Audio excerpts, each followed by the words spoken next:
Hey everybody, welcome back to a Pittsburgh Steelers practice update from the Pittsburgh Post-Gazette. I'm Brian Batko, he's Ray Fittipaldo, day 2 of veteran minicamp down here on the south side. And yesterday we heard from the defensive coaches, today we heard from the offensive coaches. And other than draft time and maybe some talk about Will Howard when he was picked, this is the first we've really had an opportunity to discuss last year's late season slide with second-year offensive coordinator Arthur Smith. And Ray, I don't know what stuck out to you, but it seemed like he was very, I don't know if defensive is the right word, but very attuned to the perception about him limiting Russell Wilson, their working relationship, and why it will or won't be better this year with Aaron Rodgers. Yeah, it seems like it's been an ongoing story here in Pittsburgh for a number of years now, even predating Arthur's arrival. But the idea of audibling in today's NFL, and I think with some offensive coordinators, depending on their background, and Arthur Smith alluded to this last year,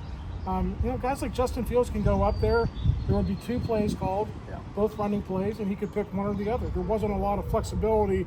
Oh, I see this look, I'm going to change to a deep ball. That just doesn't happen in today's NFL, at least with a lot of offenses. So that's what Arthur was getting at. He also made reference to some fantastical narrative. Who was spinning those? That must be us, right? I don't know about fantastical. Arthur might be giving us too much credit. Yeah, we spin some narratives. I don't know if they're fantastical, but maybe you're doing a good job. He was referencing, I think, Ben's drawing plays up in the dirt, going back to Matt Canada's tenure. So all stuff that, Arthur Smith doesn't really have a frame of reference to, but he's somehow drawn into it because of all the controversy at the end of last season. Yeah, and he said all the right things, of course, about Aaron Rodgers. And another quote that I know stuck out to both of us, Ray, was, they didn't bring in Aaron Rodgers and DK Metcalf to run the wishbone offense. Now, he said he wants the run game to be more efficient. Who wouldn't after some of what we saw last season, especially late last season? There was the clip going around of the 2 tackles pulling into each other, and it gave off this perception of these guys are uncoordinated and don't know what they're doing. They need to iron out a lot of that. But it does sound like Aaron Rodgers is, going to be given a little bit more freedom, and they're going to lean into. This is a guy who's, I think Mike Tomlin has said before, he's one of the best ever in this game at, you've got a free play, you've got an offsides, you're going to find a way to make something happen out of that. Yeah, absolutely. And listen, even with the Steelers being behind in so many games late last season, they still were 5th in the NFL in run percentage. I think it was like 48% of the time they ran the ball as opposed to 52% of it passing. Now, Aaron Rodgers with the Jets, I don't know if I have the exact numbers.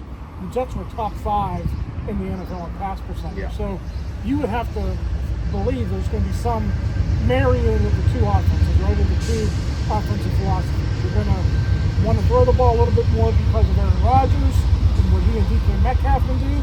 But you don't want to get away from the fundamental principles of building a physical football team that you've obviously invested the resources in the draft. So it's going to be a combination, I think, of a couple of different identities. And honestly, right now, as we sit here in June, we don't even know what that is. Two's the horn. Yeah, there we go. And Rodgers even talked yesterday about how this offseason, once he goes back and gets the playbook, he'll be in conversation with Arthur Smith. Hey, if there's something he wants to see in there, he assumes Arthur Smith will work and he'll put that in there.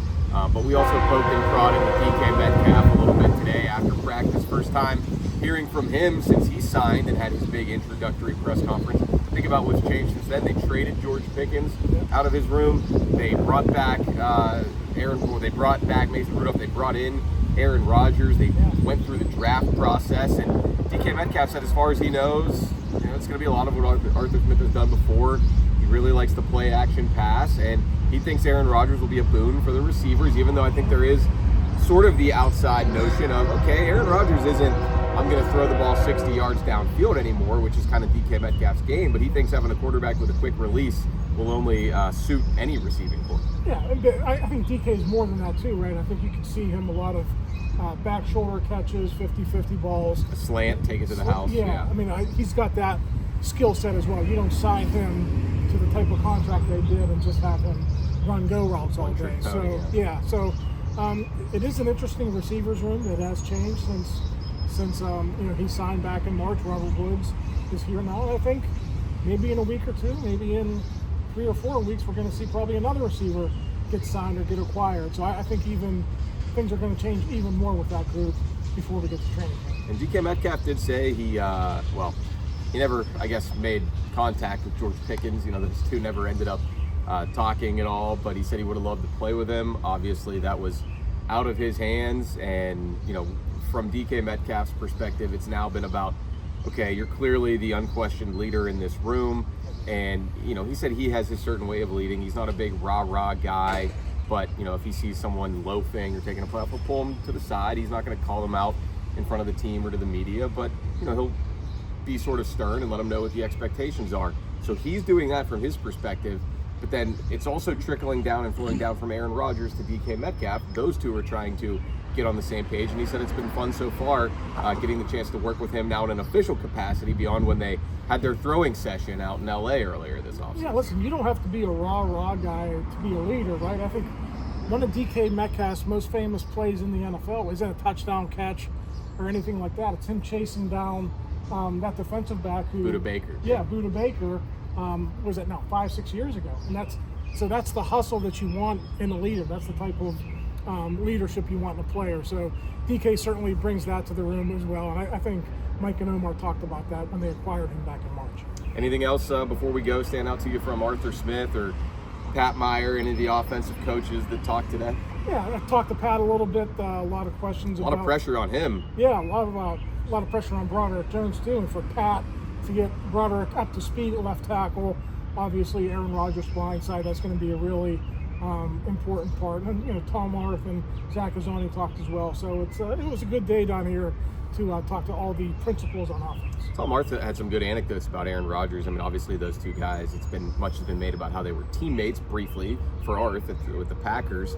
Tom Arth, the Steelers quarterback coach, has never worked with Aaron Rodgers in a capacity as a coach in the NFL, but he said already he's seeing the same guy as he knew from 2005 or whenever it was, that, you know, he's still old school. He prefers his installs and playbooks to be in binders and have pens and pencils. So he made sure to find out who the coaching assistant was who put that all together, and went up and thanked her personally and said, you know, you don't worry about ordering any more pens. I bought my own. So that's kind of the early stages of this feeling out process. And, you know, that's kind of all you got right now as you're doing the Aaron Rodgers watch and learn portion during minicamp. He'll put the helmet on and he'll get after it when training camp. So you think Will Howard and the other young guys have to convert from iPads to notebooks, or do you think it'll just No, I think they're using the iPads, and Aaron can kind of do what he wants and what he prefers. So, all right, for Ray Fittipaldo, for Chris Carter, I'm Brian Batko. We'll have one more video tomorrow from the last day of veteran minicamp on Thursday. Thanks again for checking us out on the Post-Gazette Sports Network.